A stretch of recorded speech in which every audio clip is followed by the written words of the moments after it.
আমি আজকে এখন এশার নামাজের পর পর বয়ান করছিলাম চারিপাড়া। আমি ওই শ্রীকাইল কলেজের পিছনে, ওইখান থেকে আসছি আমি এখন চারিপাড়া গ্রাম। তো ওইখানে আমি গত 3 বছর আগে একদিন মাহফিলে এরকম বলছিলাম যে উরুসের নামে, মাজারের নামে গান বাদ্য ঢোল তবলা করা, এরকম কোনো অনুষ্ঠান করা, এটা সম্পূর্ণ নাজায়েজ, হারাম।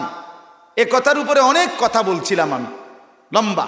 বলার পরে একজন মুরব্বী, ওই গ্রামের বুড়া মানুষ, এই বড় চুলওয়ালা, উনিও ফকির, ওনার বাড়িতে এই গান বাদ্য উরুস সবসময় হইতো, বহু বছর ধরে হয়। উনি দাঁড়াইয়া সাথে সাথে বলছে, হুজুর আমি আজকের থেকে তওবা করলাম, আমি আর কোনোদিন এই গান বাদ্য করব না। এরপরে আমি আগামী বছর থেকে মাহফিল করব। হুজুর তবে শর্ত হইল আমারে আমনে একটা ডেট দিবেন, আমনে ওয়াজ করবেন। তাই বলছি আমি ঠিক আছে ইনশাল্লাহ, আমি ওয়াদা দিলাম। এই থেকে নিয়ে আজকে 3 বছর ওনার বাড়িতে এই সমস্ত মাজারের উরুস, গান বাদ্য, মোমবাতি সব বন্ধ হইয়া এই বুড়া মানুষ, গ্রামের সাধারণ মানুষ, কিন্তু ওই চাচা এখন নিয়মিত মাহফিল করায়। আজকেও আমি বললাম ওইখানে, চাচা মূল বিষয় হইল আল্লাহ পছন্দ করছে বলে এই বয়সেও আল্লাহ আপনার আলোর পথ দেখায় দিছে। আল্লাহ দয়া করছে, আল্লাহ দয়া করছে, আল্লাহ দয়া করছে। আরে যদি কাউরে আল্লাহ 90 বছর বয়সেও গুনাহ মাফ করবার তৌফিক, হেদায়েত, তওবা করার যোগ্যতা দেয়, কত বড় সৌভাগ্য। কিন্তু 70 বছরের বুড়া মিয়া অনবিরি খায়, এবারে কত বড় দুর্ভাগ্য। 60 বছরের বুড়া চাচা এখনো চা দোয়ানে বইয়া রঙিন টেলিভিশনের মধ্যে বেডির নাচ চায়, এবারে কত বড় অসিব্য, এবারে কত বড় বদনসিব, মন্দ কপাল। চিন্তা করে দেখে কত বড় অভিশপ্ত জিন্দিগি তার। আখিরাত জুটবে কখন, পরকালের বুঝ আসবে কখন? এই জন্য বললাম এটা মনে রাখতে হবে, আল্লাহর দয়া ছাড়া, আল্লাহ বলেন আমি যাকে ইচ্ছে করি তাকে আমি আল্লাহ বক্ষটা, তার দিলটা খুলে দেই ইসলামের জন্য। আমি তাকে একটা আলো দিয়ে দেই, আলো, নূর, সেই নূরের পাওয়ারে সে জান্নাত পর্যন্ত চলতে থাকে। ফাওয়াইলুল লিল কাসিয়াতি কুলুবুহুম মিন যিকরিল্লাহ। ছেলেরা শোনো, বাবারা শোনেন, একটা ছেলে হলে একটা ছেলেই শোনো। সবাই বুঝতো না, আমি আগেই কইছি, সবাই শুনবেন, আরো বললেও না। খুদ রাসূলুল্লাহ সাল্লাল্লাহু আলাইহি সাল্লাম, সাহাবায়ে কেরাম বলার পরেও কত লক্ষ মানুষ কালেমা পড়ে নাই। তো এরপরের আমগো কোনো বেল আছে? কাজে কোনো অসুবিধা নাই, আমাদের এতে কোনো আফসোস নাই। আমি যেমন মনে করেন আজকে আপনাদের এই অঞ্চলগুলোতে, মুরাদনগরে 18 বছর আমার এই বয়ানের বয়স, 18 বছর। হিসাব করছেন? আপনার নাম কি জানি? মুসা ভাই, মনে আছে না? আপনি কয়দিন আগে আমার দাওয়াত দিয়ে নিয়েছেন, কয় বছর হইব? কিন্তু দেখতে দেখতে কতদিন হয়ে গেছে? 18। ওই যে আমার মাহমুদ এখানে আছে, মাওলানা মাহমুদ, সেই প্রথম মমিনুল হক ভাইয়ের বাড়িতে কত বছর আগে হইব মাহমুদ? বহু আগে না, 15-16 বছর কম হবে না।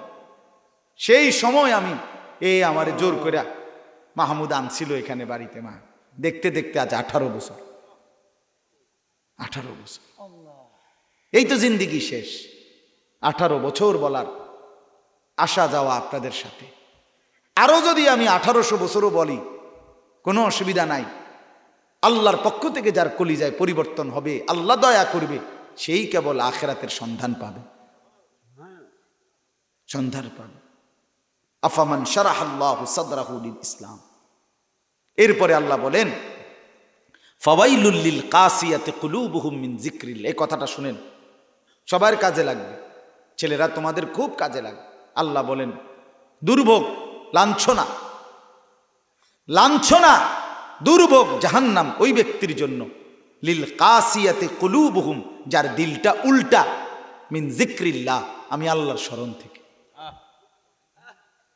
আমার স্মরণ যার কলজাটার ভিতরে নাই, উল্টা, আজান হয়, আমার ঘরে আসতে মন চায় না, আমার কোরআন শুনে এটা পড়তে মন চায় না, পড়তে মন চায়, হালাল খাইতেও মন চায় না। জায়েজ না জায়েজের কিসের কোনো বালাই নাই, ঠিক করে না করে কিচ্ছু। আল্লাহ বলেন ওই নাফরমানের জন্য বড় লাঞ্ছনা, দুর্ভোগ, যার অন্তরটা উল্টা, যার অন্তরটা উল্টা, মিন যিকরিল্লাহ, আল্লাহর স্মরণ থেকে। এরপরে আল্লাহ বলে উলাইকা ফি দালালিম মুবিন, আমি রব্বুল আলামিন বলছি আমার স্মরণ, আমার জিকির, আমার বন্দিগি থেকে যার দিল উল্টা, ওই ব্যক্তি সুস্পষ্ট গোমরাহি আর পথভ্রষ্টতার মধ্যে নিমজ্জিত।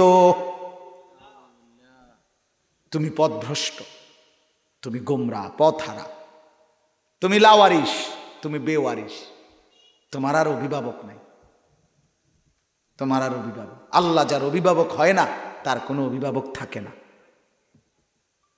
আল্লাহ থেকে যে ছুটে যায় সে আর কোথাও আশ্রয় মিলে না। আমান লাম ইয়াজআলিল্লাহু লাহু নূরা ফামা লাহু মিন নূর, কোরআনে আল্লাহ বলে আমার আলোর থেকে যে বঞ্চিত সে আর কোথাও আলো পায় না, আর কোথাও। আমার বন্ধুর থেকে যে বিচ্ছিন্ন সেই স্থিরতা পায় না, আলো পায় না। তোমরা ছেলেরা দেখো, তোমাদের চুল নিয়ে দুশ্মন কত রং কত ঢং করলো। একবার তোমারে কোলে এমনে বাড়াও, এমনে বাড়াও, এমনে বাড়াও, তোমারে পাগল বানায় দিল, পাগল বানায় দিল। তোমার ফ্যান লইয়া তোমারে মাতাল বানায় দিছে, তোমার একটা শার্ট লইয়া তোমারে, ও মাইডা কি, তোমারে বছরে 3 বার কয় ডিজাইন বদলাও, 4 বার কয় মডেল বদলাও। কয় আমারে তো 42 বছরে বেঈমান বুঝাইতে পারলো না যে ডিজাইন বদলাইতে হবে। আমি 42 বছরের বয়সে কোনো দিন কোনো বেঈমানের ডিজাইন আমার মোটেই পছন্দ হয় নাই। আমি এই পাঞ্জাবি, এই টুপি, এই দাড়ি, এই লুঙ্গি, এই লেবাস পোশাক, আমি এটা আমার রসুল্লাহ, সাহাবি, আউলিয়া, ওলামাদের থেকে গ্রহণ করছি। আজও এই অবস্থায় আছি, আলহামদুলিল্লাহ। আমি পথ হারাই নাই, এখনো না, আল্লাহর দয়া, আল্লাহ যদি দয়া করে।